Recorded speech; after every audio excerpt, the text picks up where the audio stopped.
My name is Lourdes Silverberg. I'm the director of the International Office of FAAP. FAAP is the way in Brazilian called Fundação Armando Álvares Penteado, which is a foundation that houses 6 schools in the city of Sao Paulo, Brazil.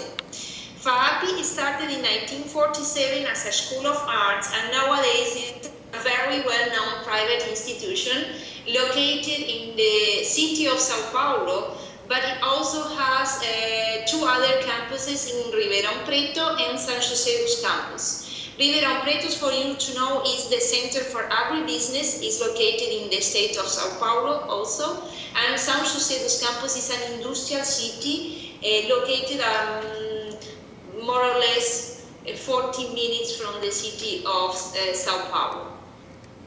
As I mentioned before, FAAP started as a school of arts, and from the very beginning, FAAP had a school of arts and a museum. But today we have different programs and different courses: the School of Arts, the School of Communication, the Economics and International Relations, the Business School, Law, Engineering, and that's it. We host many international students that every semester to Sao Paulo, Brazil, to experience different programs we have in English and also in Portuguese for the internationalization in Brazil is quite new, and the internationalization of the higher education system is also booming. FAAP receives more or less 400 students per year, and they come to study the language and also to take different subjects in the different undergraduate and graduate programs during the semester. We are here to invite you, and Professor Marcos Vinicius is here. He's the coordinator of the International Relations Program at FAAP. If you want to say something. No, I think that the students, the foreign students, whenever they come to Brazil, they have an exciting experience learning about the culture, but also they have been considering it important to learn more about Brazil since it's a booming economy. Not booming now as much as it was before, but it's still one of the breaks. It's one of the emerging economies, and people are very excited to learn more about Brazil. So when they come, they get they enjoy the life in the city. It's a big city, 16 million people almost in the area, and they enjoy the fact that they have a true experience in a big city. But they also enjoy the fact that they're in Brazil, and the fact that it's one of the BRIC countries, and the fact that Brazil will be by 2020 the 5th or the 6th, the 5th largest economy in the world. So all the students get very excited about this and learning more about the country and the things and the prospects that they have for their business life in the future. As we mentioned before, we are used to host international students coming to our campus, and we always introduce them to the culture and the local features of Paulistas, or Paulistanos is the way they call here people coming from Sao Paulo. We organize a schedule for you, which is a 1-week schedule in Sao Paulo and a short trip to Rio de Janeiro, and we hope you enjoy your stay in Brazil. August will be the month that you are going to come to visit us, and we included, besides regular lessons during the morning, about Brazil, about the international trade, international business and finance, and also agribusiness, because you know that Brazil is now becoming one of the most important countries exporting agribusiness products. So the importance of agribusiness is becoming, one of the main features of the country. And you are going to experience also the culture. You are going to have Brazilian dancing class, for instance. So you will experience what Brazilian believe is important for them, which is soccer and samba, which is part of Brazil. It's not. It's important to mention that Brazil is not only soccer and samba or soccer and carnival. Brazil is more than that.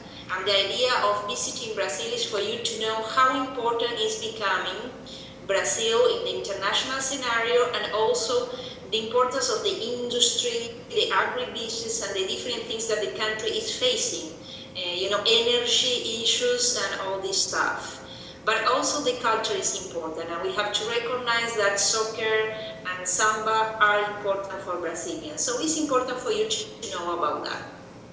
And you are going, of course, if you come to Brazil, you have to see Sao Paulo is a cosmopolitan city, as Professor Marcos Vinicius mentioned before.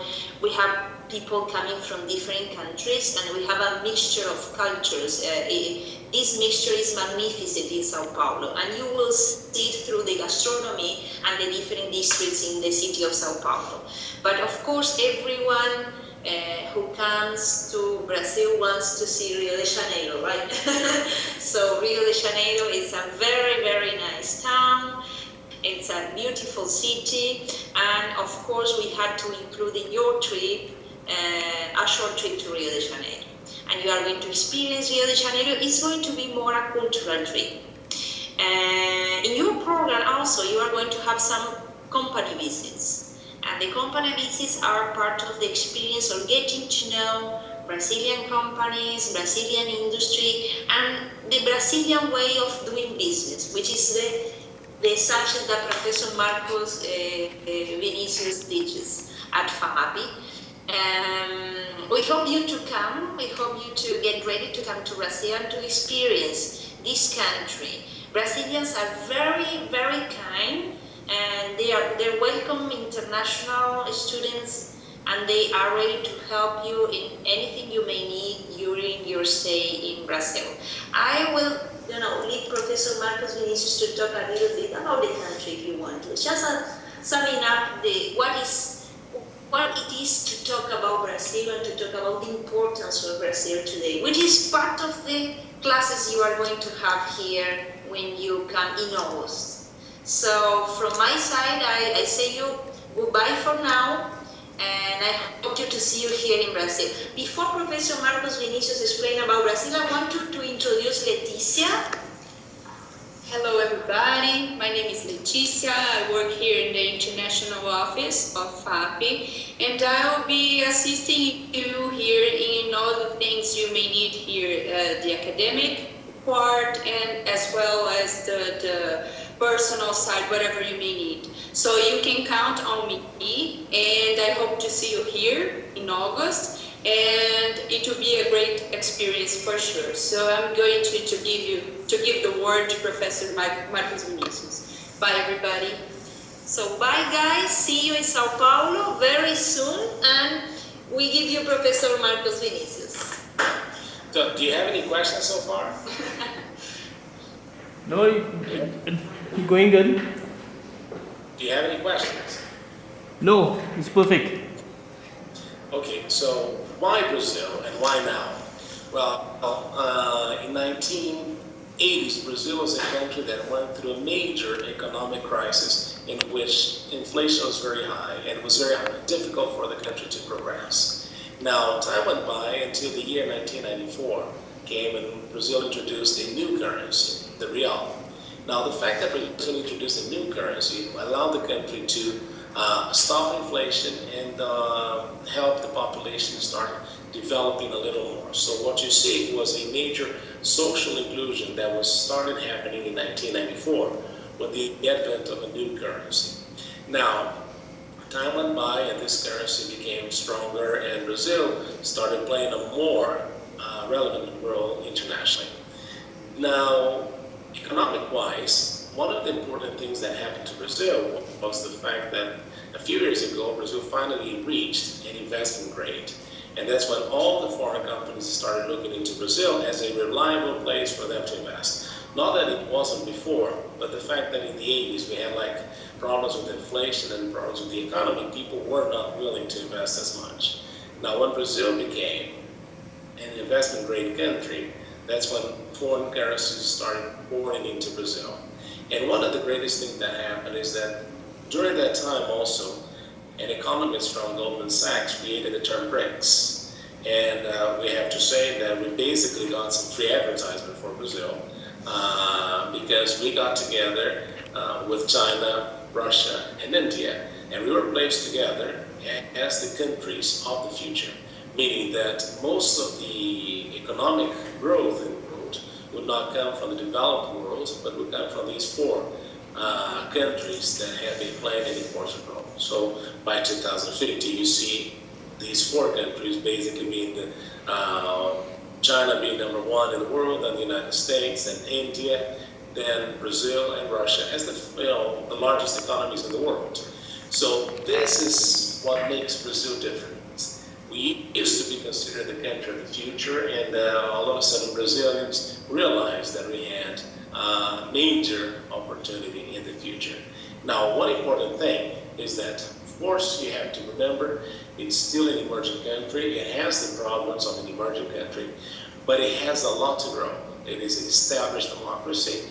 We've been under democratic rule for the last 30 years, and no appearance of that changing, that scenario changing. And the economy is going well. People are making more money. There is the ascension of the poor classes, and they're making more money too. So you see that there is everything, positive factors for the country to grow.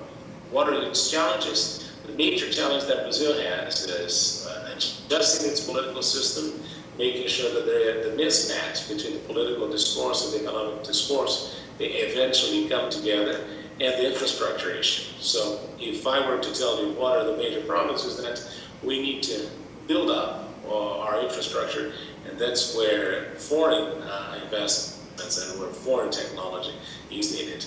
Now, one important thing is that because of the positive economic situation in Brazil, we have received many, many foreigners who are coming down to Brazil to work, to live, to enjoy the life, to go to Rio de Janeiro, and to have a good time in Brazil. So it's the time for the country, and we are very excited to welcome anyone who's willing to visit and learn more about this country, of our economic scenario, and what are the next things that will be happening to the country.